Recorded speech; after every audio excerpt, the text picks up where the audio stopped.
Hi, I'm Andrew Phelps, Director of the Oregon Office of Emergency Management, and welcome to our weekly watch report brought to you this week, as it is every week, by the Oregon Office of Emergency Management. I wanted to use my message this week to talk a little bit about hazard mitigation and some of the things we do as a state here in Oregon to reduce the impacts hazards have on our communities, our property, and our lives.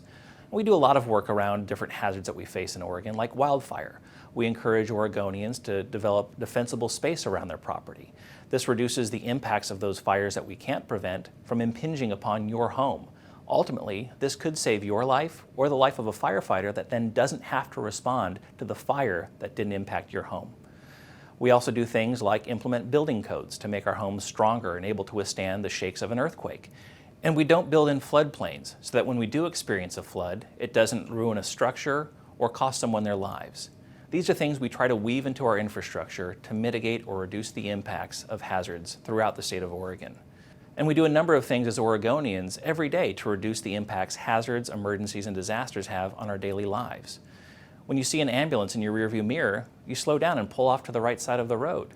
You don't know who's in the ambulance, but you want to make sure that person can get to the hospital as quickly as possible to resolve whatever emergency or crisis they're experiencing.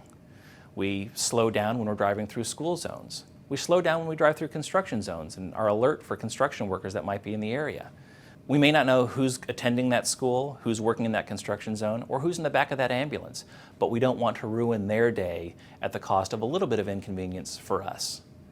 The same applies with wearing masks.